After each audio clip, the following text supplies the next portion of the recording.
Iránban láthatóan nem sikerül belső felkelést előidézni, de ha mégis, az jó ürügy lenne a beavatkozásra. Csak hogy az iráni háború méretei és az iráni ellenállás rakétafegyverzet miatt sokkal katonaigényesebb, mint az iraki vagy az afganisztáni. Az USA-nak és szövetségeseinek van ugyan elég hivatásos katonájuk, de ha azokat idehozzák, akkor pótolni kell őket odahaza, vagy Amerika esetében az európai és ázsiai támaszpontokon. Tartalékosok mozgósítása, netán általános sorozások, behívók, ez már Vietnám-szindróma. Amíg zsoldosok halnak meg pénzért, kalandvágyból, sőt még csak nem is amerikaiak, hanem amerikai állampolgárság reményében katonának álló külföldiek, nos, az amerikai társadalom számára földolgozható veszteség. De ha már a Central Parkban kell vadászni a behívottakra, mint 1968-tól a vietnámi háború idején a HER hőseire, nos, kezdődik előről a szarvasvadász idény. Nem tudom, igaz-e, amit az USA ellenlábasa Hugo Chávez venezuelai elnök mond, hogy a haiti földrengést az amerikai hadsereg tektonikus fegyverkísérlete idézte elő, és Haiti volt a főpróba. Vagyis földrengés nyomán is megszállható egy ország segélyosztó katonák képében. A tektonikus fegyver állítólag cunamit is előidézhet, amivel óceánparti államokat lehet lesöpörni, legalábbis ott virágzó kereskedő és iparvárosaikat, mint Kína vagy India esetében. A földrengés előidézése Iránban sem lenne szokatlan, mert ott előfordulnak pusztító természetes földmozgások. Aztán ki mondja majd meg, mitől dőlt romba Irán egyetlen éjszaka. Kit érdekel, hogy Irak esetében is hazugságok szolgáltak ürügyül. Persze az iráni háború még nem világháború, de Pakisztán nélkül képtelenség Afganisztánban rendet rakni.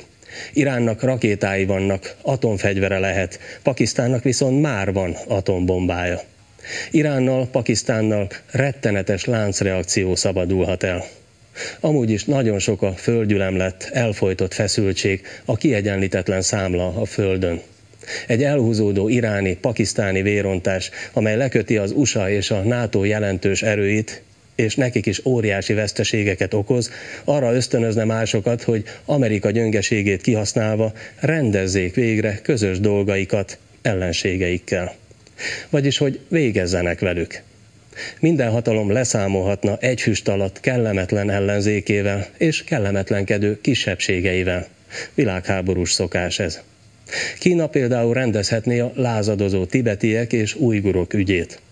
Kína valóra válthatná hőn áhított nemzeti célját, Tajvan visszacsatolását. Ha nem tudja békésen visszaédesgetni, hát majd visszakeseríti a kínai szigetet. Oroszország saját rendet akar a Kaukázusban, tehát irány Grúzia. Ugyan Grúzia a NATO tagság várományosa, de egy elhúzódó iráni, esetleg pakisztáni háború mellett a NATO képes lenne megtámadni az atomnagyhatalom Oroszországot. Grúziáért? Grúzia a legkevesebb. Ott van viszont Ukrajna. Jönnek az oroszok. Ukrajna egy része az Ogyessza-Kijev vonaltól keletre Oroszország alá ékelődve jelentős orosz lakossággal rendelkezik, és az elvben ukrán Krím-félszigeten állomásozik a gyakorlatban az orosz flotta. Na és még egy apróság. Az orosz állam közel másfél évezrede Kijevben és környékén született. Mi nem feledjük a Kárpátokat, az oroszok nem feledik Kijevet. Ukrajna különben is gazdasági és erkölcsi csőd halmaz. Mi van, ha Oroszország az ottani kisebbségének segítséget nyújtandó, ideiglenesen déli hadseregcsoportot vezényel az orosz szövetségre lépő orosz-ukrán elnök kérésére, egykori orosz vidékeire, és öröklakások építésébe kezd? Amennyiben az iráni háború Pakisztánra is átterjed, mert ugye az afganisztánit sem lehet megoldani enélkül, nos, India Kasmír véget Pakisztánnal rendezné régi viszályát. Meg lehet nem éppen gandiánus módon. Nem csak Pakisztánnak, de Indiának is van atomfegyvere. Észak-Korea, Dél-Korea. Előbb-utóbb törésre kell amúgy is vinni a dolgot. Észak már rendelkezik rakétákkal. Oroszország, Japán, a Dél-Kuril-szigetek hovatartozása, amelyek rendezetlensége miatt a II. Világháború óta nincs békeszerződés a két állam között. Ez egy lépés a hadiállapottól. Balkán, horvát-szlovén határviták, szerb visszatérés igény Koszovóba, macedóniai albánok ügye, Bosznia, mint papíron egységes ország, Guantánamo, az amerikaiak által jogtalanul fenntartott koncentrációs táborrá alakított támaszpont Kuba területén.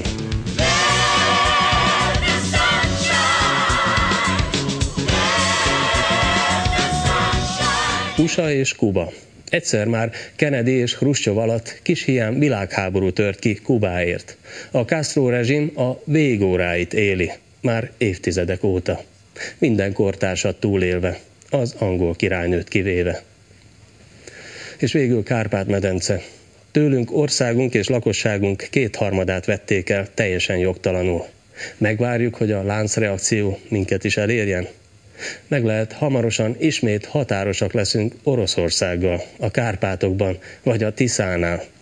A románok ezért is alig várják, hogy az amerikaiak náluk telepítsenek rakétákat Irán ellen, mert az amerikai rakéták garantálnák Erdély román uralmát. Mintha az 1930-as évek elején élnénk. Világgazdasági válság, elnyomorodás, népvándorlás, tehetetlen népszövetség, megalázott, megnyomorított, kifosztott, készülődő népek, akik a kilátástalanság elől a nemzeti dicsőségben keresik a kiutat. Gömbös Gyula akkori magyar kormányfő került ilyen helyzetbe. És nagyformátumú magyar államférfiakra volna szükség ma is, hogy átlássák ezt a válságos, álságos helyzetet, és megoldást találjanak. Mert a magyarság az áldozatokért cserébe nemzeti céljai megvalósulását várja.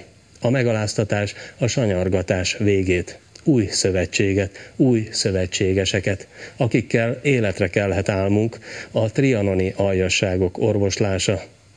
A magyarság lassan 1 évszázada tartó vesszőfutásának vége. Ne felejtsük, a hitetlenségnél is van rosszabb, a kishitűség. Világpanoráma hétfőn este 9:30 lesz megint. Nemrég Krudinák Alajost láthatták, hallhatták műsoromban. Hétfőn szintén egy panorámás legenda lesz a vendégem.